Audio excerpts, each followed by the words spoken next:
Alrighty, Rockers, I'm very happy to have with me once again, still the reigning title holder for most visits here inside the Asylum. You might have his albums, Hellbent for Laughter, and I'm speaking on the other one. No, I'm not live and hilarious.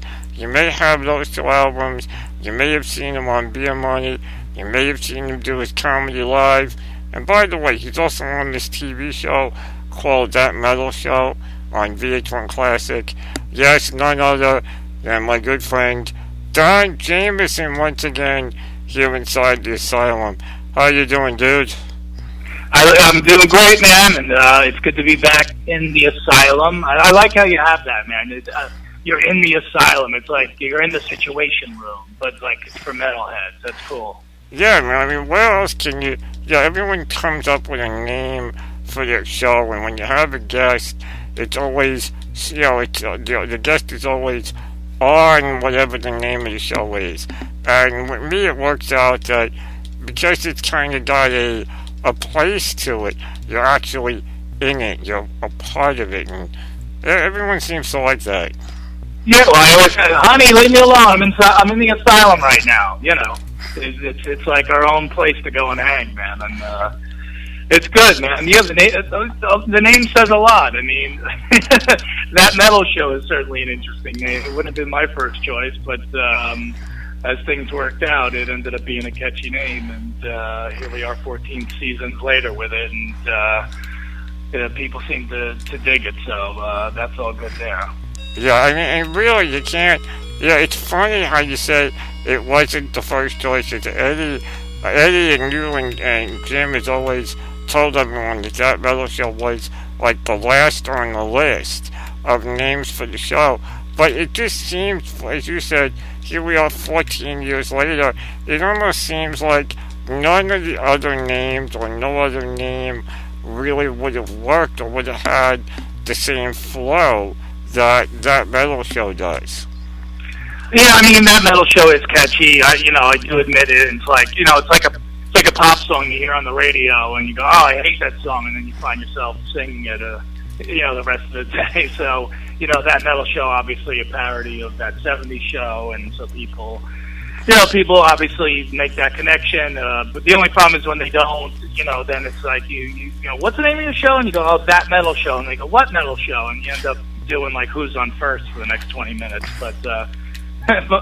Most of the metalheads have caught on now, and it's all good, man.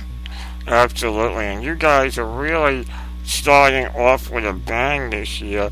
First episode's already aired with Geddy Lee of Rush as the sit-in guest, and John Petrucci of Dream Theater as the musical guest. And I guess really the one thing I guess we can all take away from the first episode is maybe we've all kind of got to come to realize that a lot of the icons that we've grown up with and we love seeing are in fact going to start slowing down. As much as we hate to see it, it seems like it's going to be something we're all going to have to get used to.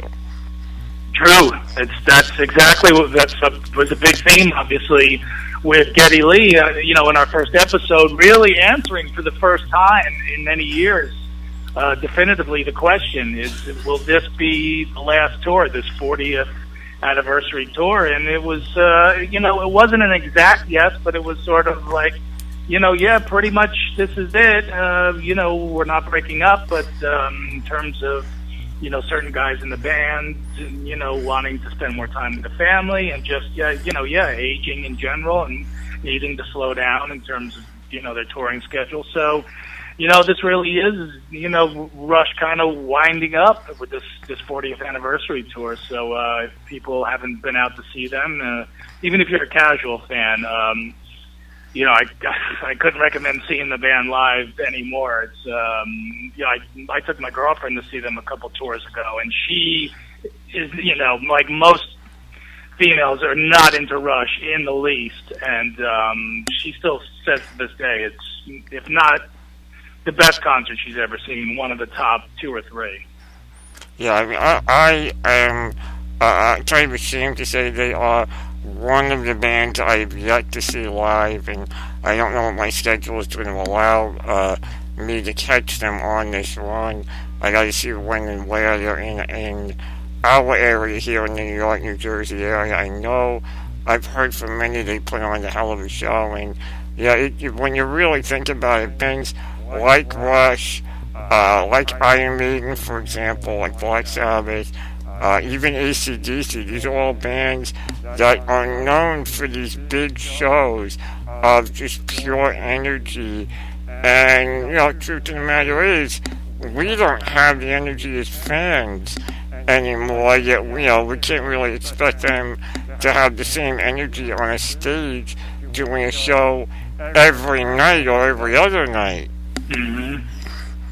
So, yeah, exactly. That's the truth, and that is true from the fan perspective too, man. I mean, I'm 48, and I co-host a metal show, and I have to. It's my responsibility to get out to see shows so that I can talk about them on TV, and but I have to pick my spots a little more than I used to. I can't go out every night to a show. It's just it's just not possible. I don't have that kind of stamina, and by the time it comes to tape day, if I'm out every night, I'm just going to be a wreck anyway. So. I catch the shows that I can, and the older I get, the more shows at a small venue I prefer to go to rather than big shows at arenas and stuff. But I still get to those as well. I just saw Aerosmith, play the arena in Newark, in Jersey, and I'll certainly see Rush when they come back around again, and that'll definitely be an arena tour. AC/DC is probably a stadium tour, so. There are some definitely big shows that we're going to have to get to. But again, as well as sprinkling in, the local shows as well. Right, of course. I mean, it's always a hard balance between the major label bands that we've all come to know and love and the up-and-coming bands that are hopefully going to be the next major label bands and big names to take the place of all the bands that are, unfortunately, as time goes on, getting older and slowing down. Well, this is where we're at now, man. In the evolution of that metal show, when we, 7 years ago when we first started, one of the topics we talked about at the top of the show, I remember, was who's the next wave of big bands that are going to play the arenas like Metallica and Iron Maiden. And I remember at the time we said, Avenged Sevenfold and Machine Head, and now look at those two bands. They really have taken that mantle, especially Avenged Sevenfold. I mean, they just did an arena tour, their last tour for their newest album, and Machine Head's out, playing big theaters and not even bringing an opener. So they're packing these shows just based on their own fan base, and so. I see the next time that they come around that they're going to be doing the arenas as well. So these some of these bands it's taken a while, but they're stepping up and they're really building their fan base, and it's a lot different nowadays. You don't have the support of a record company who could put millions of dollars into promotion. You just got to do it the old-fashioned way: get out and play. Build the fan base, build the following, and just keep touring and putting out, consistent music, and you're going to get there. But nobody's, skyrocketing overnight anymore. No, not at all. And the benefit, too, I think, for so many of these bands is the fact that here in the States, it's slowly catching on the idea of the festival type of music situation between Rocklahoma, the Mayhem music festival from Rockstar every year. I mean, last year was really a big run with Mayhem because your headline acts were Trivium, Asking Alexandria, Korn, and Avenged Sevenfold. And I think that may have been, within the most recent years, kind of the best showing of the past, present, and future, kind of showing where we are in the world of rock and metal.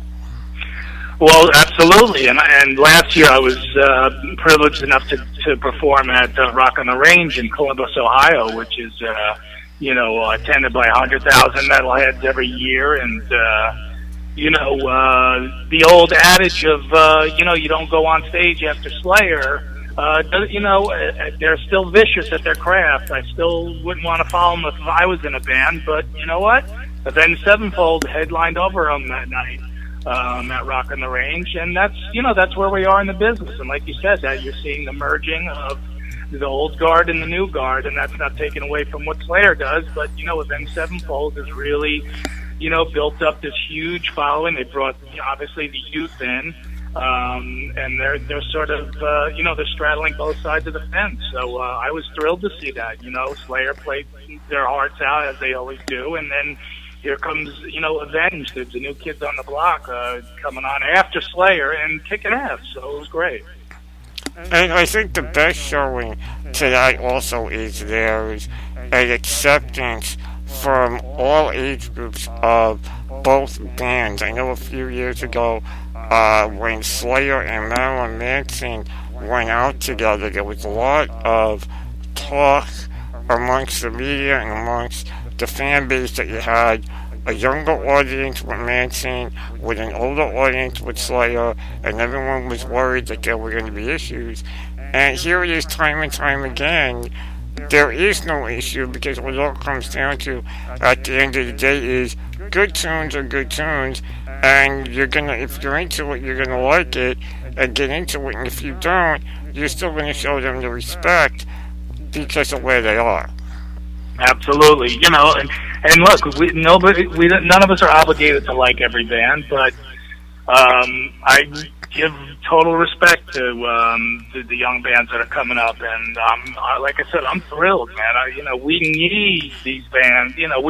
Us old timers can't be jealous of these guys coming up and taking over the crown. That's exactly what the scene needs, and so I'd actually like to see it happen a lot more, but like we said, it's a different business these days, and it takes a little longer. But there's just a lot of great bands out there, man. And the main thing is, what you do and what we do on that metal show. It's just all a part of keeping this type of music alive and making sure that it's given the respect that it's due. Absolutely. I mean, that's the main thing, is that there's always voices for it, whether it's myself with internet radio, other internet radio stations, you, Jim, and Eddie with that metal show, and even getting out there and sharing the stuff you're into. And that kind of makes me want to ask, you guys are always doing on that metal show your picks of the weeks, and it's usually stuff from bands that everyone kind of already knows about or maybe have heard of. What are you kind of really feeling now music-wise that maybe is something you wouldn't be able to bring up on that metal show because it may not be something everyone in that audience would be aware of or would be into? What kind of got you going as far as new music and new bands right now? Well, I'm a big Mumford and Sons fan. Why am I not surprised? No. You're turning your mutton chops into a full beard, right? That's I'm turning hipster. That's right. You know what's funny about that question? A couple of years ago, I would have had a very definitive answer for you. But now that we've broadened the spectrum of guests out so much, we've had we've gone from Heart to Amon Amarth, so we've had, Dillinger Escape Plan on our Metal Modem, and we've had Jamie from Hatebreed on, and we've had Mick Jones from Foreigner. So what I'm saying is there's really nothing at this point out of the realm either way, with either extreme, whether we're going back towards more classic rock, or we're going forwards towards more progressive, or death metal, or experimental metal, or whatever labels you want to give any of these other bands. But at this point, it doesn't really matter anymore. There's really sort of nothing out of bounds. Our main guests are always going to be rooted in obviously classic hard rock and heavy metal, but in terms of our picks of the week and our metal modem guests and our T-shirts and all the other ways we sort of work in bands, nothing's off limits, you know. In terms of what I'm really digging now and that I want to see take the next step, there's 3 bands that I think are, you know, poised for greatness, and they're King, a band called King, K-Y-N-G, a band called Crowbot, and a band called The Pretty Reckless, whose singer is an actress named Taylor Momsen. And don't be fooled by her being the little girl in The Grinch That Stole Christmas. She is a legitimate rocker, and they put out a great album last year. So those are 3 bands I think people should be on the lookout for. Yeah, it's funny with Taylor Momsen and The Pretty Reckless that you bring them up. I saw her with The Pretty Reckless open for Marilyn Manson on the Born Villain tour 2 years ago. And I was, first of all, I felt like a pedophile front row in the audience, knowing that there was what was Cindy Lou Who from The Grinch, and I'm looking at her with ideas that maybe I shouldn't have been thinking about, knowing that she played Cindy Lou Who on The Grinch. You get that age differential where you go, oh, this is awkward. Well, she's all grown up now, so you can have all the erotic thoughts you want about her. But most importantly, yes, and she's somebody else that I got a chance to meet at Rock on the Range. And she is a very attractive woman, no doubt about it. But mostly, she's the real deal musically. Absolutely, that's what I was going to say. To get to what she's doing musically, and the band that she's got with her, I mean, I had seen her live without hearing any of the music beforehand. I didn't even know at that point who she was with her band, and she blew me away live there. And I'm so thrilled to see that, you know, here is someone who went out there, had a career as an actress, and said, screw this, I want to do rock and metal, went out there and is doing, and not only doing it, but doing it well. Yeah, and if you haven't, and I'll tell you, man, in the 2 years now since you've seen her, you won't even believe how much better it is. So if you liked it then, you'll love it now. And yeah, you're right, man. Just to be able to say, look, why just guarantee myself to be a millionaire and just continue to take movie roles? Forget it. You know what? I made a couple bucks on some big movies. I got it in the bank. I'm going to put it into this band, and we're going to go out there and rule the world. So that's what they're doing so far. So now this season, we do know you've got what has been kind of teased via internet with Taylor Momsen of The Pretty Reckless will be on that metal show, along with returning members Chris Jericho, Fozzy, he'll be back on, Gary Holt of Slayer. Is there anyone that's scheduled this year that you are particularly personally excited to finally have on, or maybe have back? I always love that, when there's new guests coming on and people that I haven't met before. The returning guests, that we're having this year are great. I mean, Chris Jericho always brings it. Ace Frehley always has something up his sleeve. We just taped with Anthrax for the second episode of the season, and that's literally it's just that ball-busting show. I mean, I don't even think anybody plugs anything the entire time. It's just a free-for-all. So, those guys are great. But, yeah, it's going to be cool to have, like, Marky Ramone come on and talk about, the Ramones and the New York, punk and hardcore and rock scene. And, even have a guy like DMC on, man.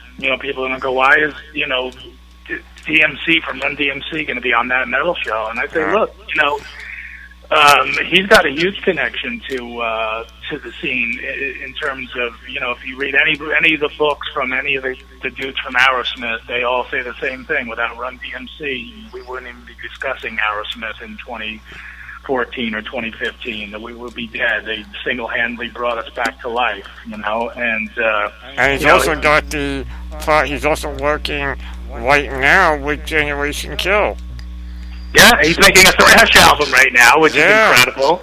And he did a song with Jackal on their last album too. So you know, he's another cat that's been around forever. He is tied into the scene, and you know, we're making that connection with people in our audience, and once again, stretching the boundaries of the guests and the type of music that we could talk about on our show, but still keep it again in the classic sense. So you know, that's exciting for me.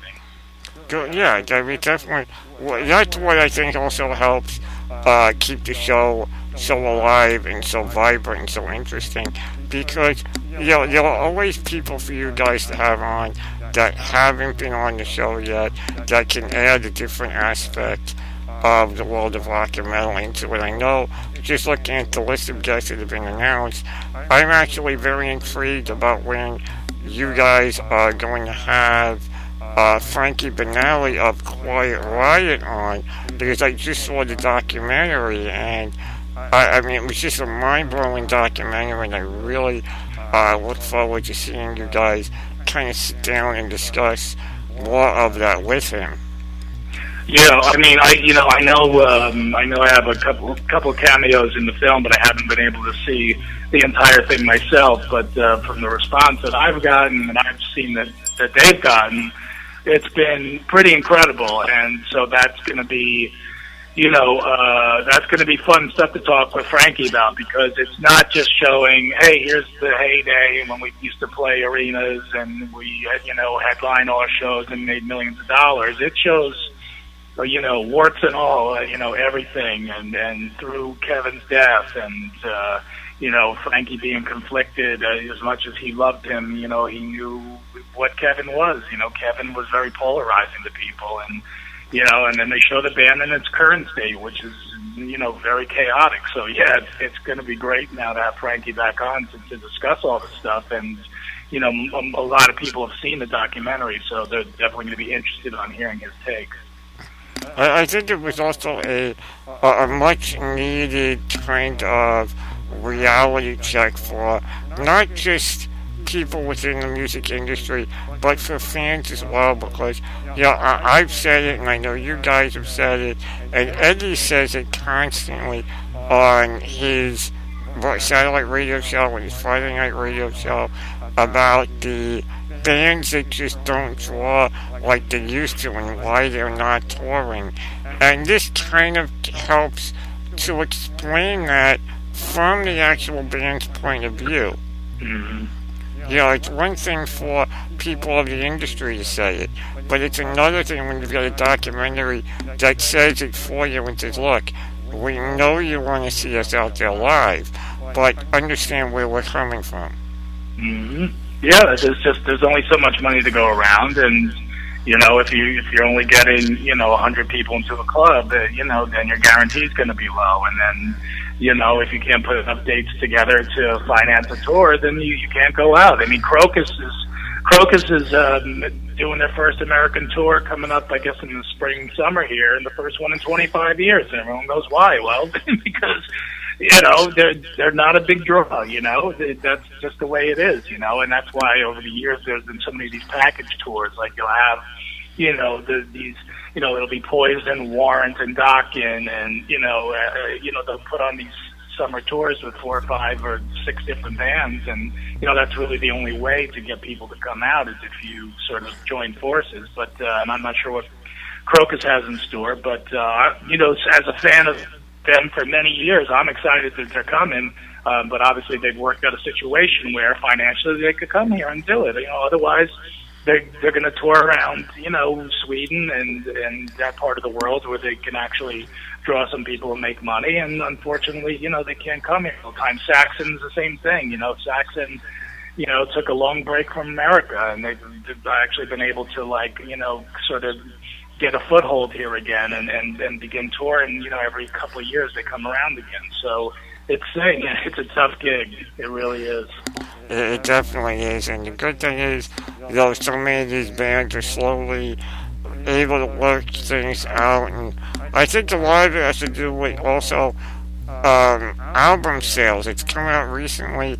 Older albums are outselling the newer albums, and maybe that's helping to kind of rebuild the fan base, rebuild the demand, maybe flow a little more money their way so they're able to do more stuff in the States, or wherever the demand is.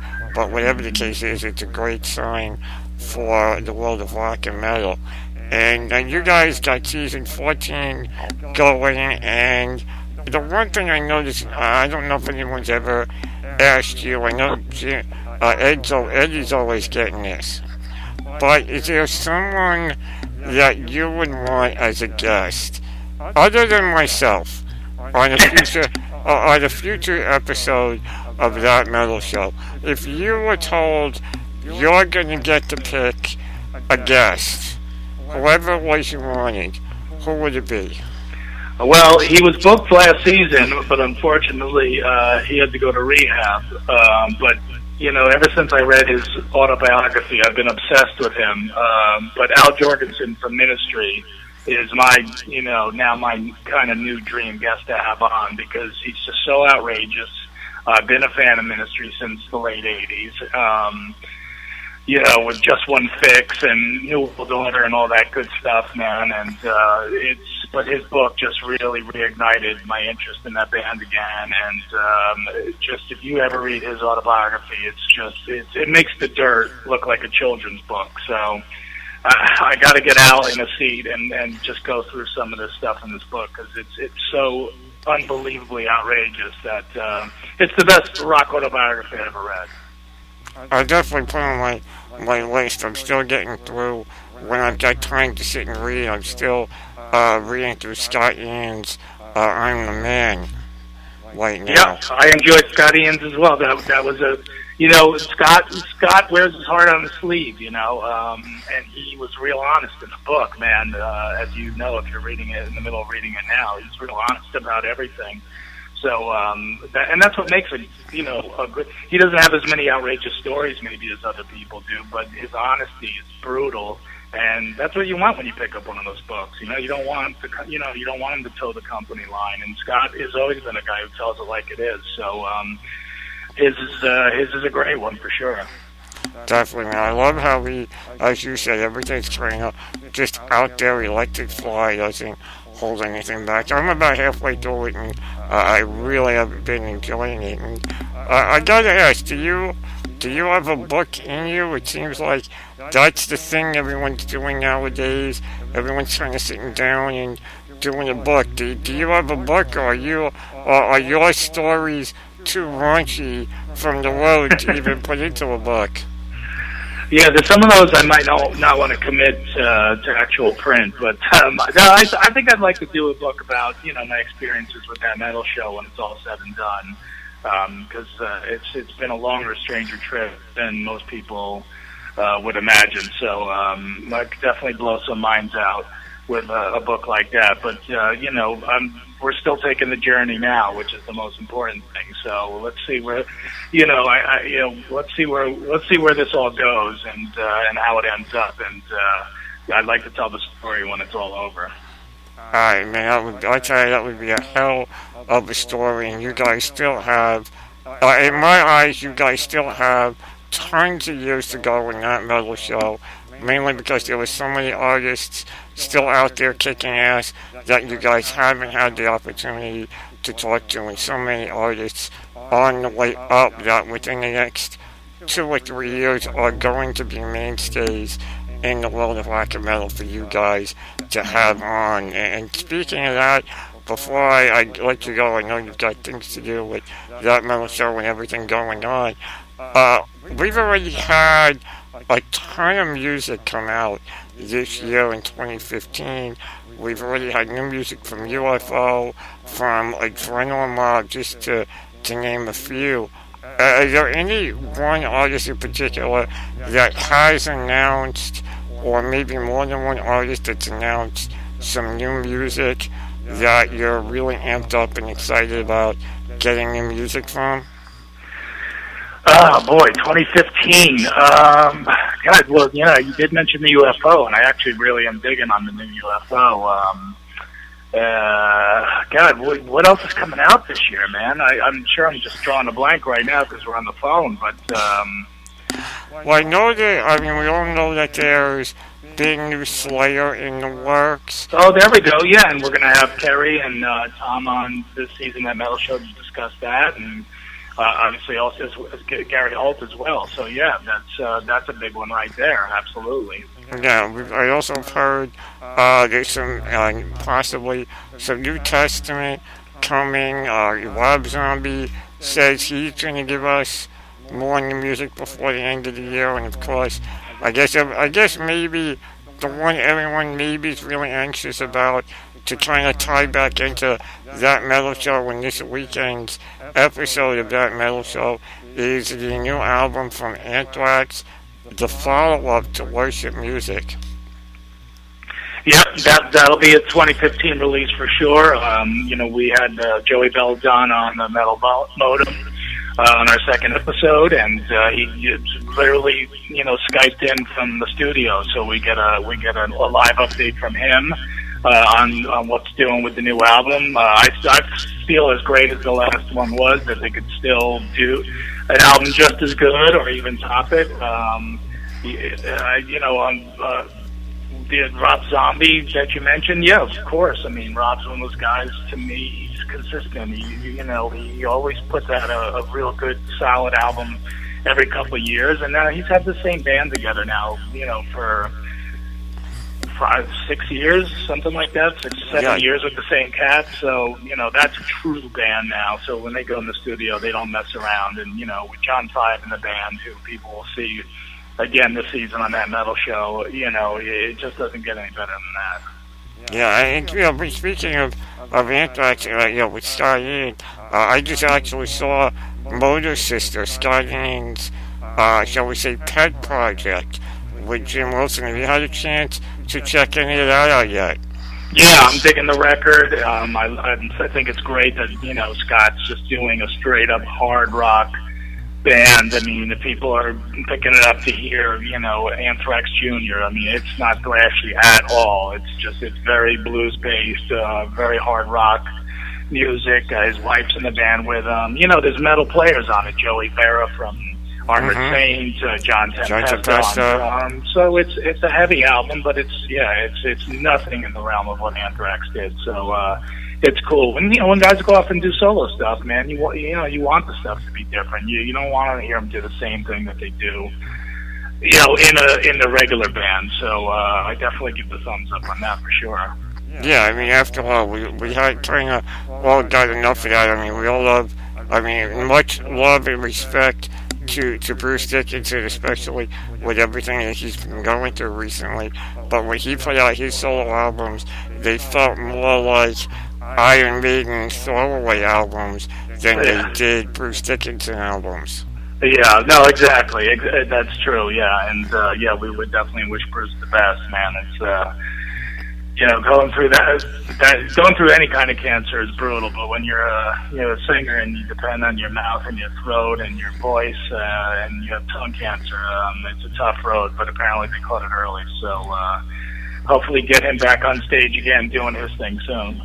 Absolutely, man. You're out there doing your thing as always, kicking ass in the comedy circuit. You got anything coming up? Yeah, just people could check for my dates on my website, donjamieson.com, or follow me on Twitter, at RealDonJamieson. And, I list all my silliness up there so people can check it out and come out and enjoy a show, man. Awesome, man. Make sure you guys go and check him out. I finally did last year, and it was definitely well worth it. And I tell you what, best place, I got to tell you, Don, it had to be the best place to see you do your show was in the back of a small bar in Queens. Yeah, well, look, it's a gig's a gig. One day you're opening for Metallica on the Orion Fest, and the next day you're in the back of a bar in Queens. What are you gonna do? You got to make a living. Exactly, man. Exactly. Now you keep doing what you're doing, and thank you for joining me here inside the Asylum tonight. Don, as always, give me a song that we should play for our listeners here tonight inside the Asylum. Well, let's go. Let's see. How about we're talking about Anthrax a lot. Let's throw one of a classic by them. Your choice, whatever you want. Maybe something off the Worship Music album. Classic. Maybe, something off the Worship Music. Worship Music. Let me bring it up in front of me because I've been listening to it actually in a while. Believe it or not, I've kind of pulled away from it so I didn't get stuck in a rut for when a new one comes out. You know what? I'm a big fan of In the End from Worship Music. How's that one for you? Excellent choice. My favorite track on the album. Beautiful. Right now, big thank you to my good friend Don Jamieson of That Metal Show and of comedy fame for joining me here inside the Asylum. Right now, some Anthrax, In the End from Worship Music. Stick around, there's still more to come inside the Asylum.